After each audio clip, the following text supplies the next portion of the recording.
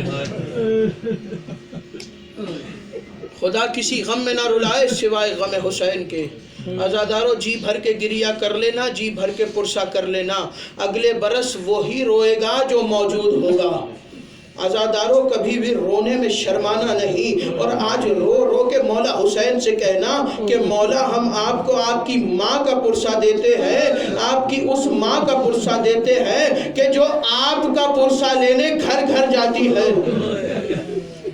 عزادارو کل ایک جگہ مجلس پڑھ رہا تھا تو میں نے ایک جملہ کہا، سنیں گے جملہ؟ آپ کے سماعتوں کی نظر کر رہا ہوں، اگر برداشت ہو جائے تو سن لیجئے گا۔ 4 ہستیاں اہل بیت میں ایسی ہیں کہ جن کی مظلومیت ہو بہو زہرا جیسی ہے۔ 4 ہستیاں ایسی ہیں کہ جن کی مظلومیت ہو بہو کوئی نہ کوئی مظلومیت ایسی ہے کہ وہ ہو بہو زہرا جیسی ہے۔ عزادارو جانتے ہو وہ 4 ہستیاں کون سی ہے؟ میں نام گنواؤں۔ پہلی ہستی کا نام ہے علی اکبر۔ عزادارو دادی اور پوتی میں ایک چیز، دادی اور پوتے میں ایک چیز مشتبہ ہے۔ جانتے ہو کیا مشتبہ ہے؟ دادی بھی اس دنیا سے 18 برس کی رخصت ہوئی اور پوتا بھی اس دنیا سے 18 برس کا۔ عزادارو دوسری ہستی کا نام ہے سکینہ بنت الحسین۔ جانتے ہو دادی اور پوتی میں کیا مشتبہ ہے؟ جانتے ہو کیا مشتبہ ہے؟ ایک چیز زہرا اور سکینہ میں مشتبہ ہے کہ زہرا کی کمر بھی جوانی میں جھک گئی اور سکینہ کی کمر بھی بچپنے میں جھک گئی۔ عزادارو دوسری ہستی کا نام ہے حسین ابن علی۔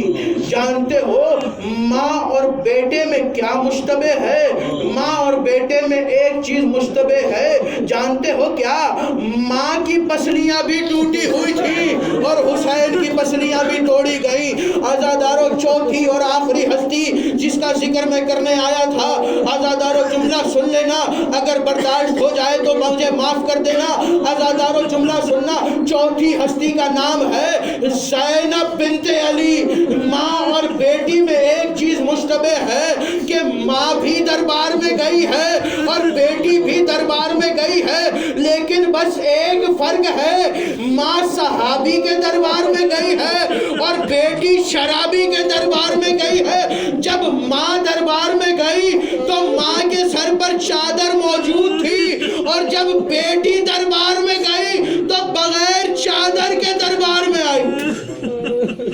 جب بیٹی دربار میں گئی تو بغیر چادر کے دربار میں آئی۔ عزادارو دربار سے واپس پلٹی جناب زہرا، ابھی چند ہی لمحات گزرے تھے کہ کچھ لوگ دروازے پر جمع ہوئے اور آواز دینے لگے علی کو باہر بھیجو نہیں تو دروازے کو آگ لگا دیں گے۔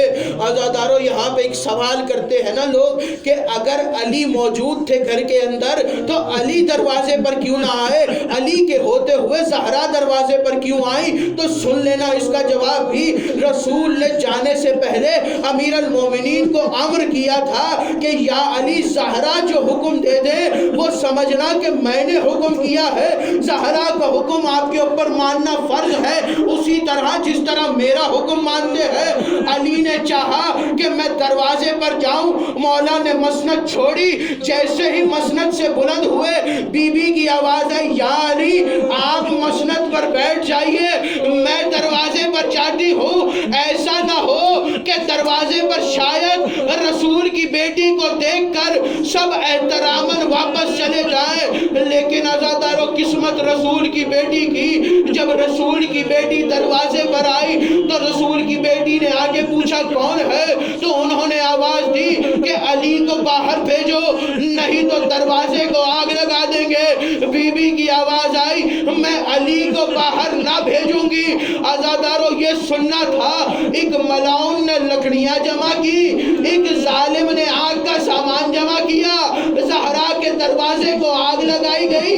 یہاں پہ جملہ روک کے ایک جملہ پڑھو، آقائے مراشی نجفی اپنی کتاب میں مکاشفے لکھتے ہیں، ان کی وفات کے بعد ان کے مکاشفے چھپے اور ان مکاشفوں میں انہوں نے اپنی ہر امام سے ملاقات کا حال بیان کیا ہے۔ وہ کہتے ہیں کہ جب میری آخری امام سے ملاقات ہوئی تو میں نے دیکھا امام زمانہ مصلی پر بیٹھے ہوئے رو رہے ہیں اور دھاڑے مار مار کر رو رہے ہیں۔ میں نے دیکھا کہ امام رو رہے ہیں تو میں آگے بڑھا تو میں نے دیکھا کہ جہاں سجدے گاہ رکھتے ہیں اس کے برابر میں 5 لوہے کی میخیں رکھی ہوئی ہے۔ جب میں نے لوہے کی میخیں دیکھی تو میں نے پوچھا مولا یہ کون سی میخیں ہیں کہ جن کو آپ دیکھ دیکھ کر رو رہے ہیں؟ تو امام نے فرمایا مراشی کیا تم نے پہچانا نہیں یہ کون سی میخیں ہیں؟ تو وہ کہتے ہیں نہیں مولا میں نے نہیں پہچانا۔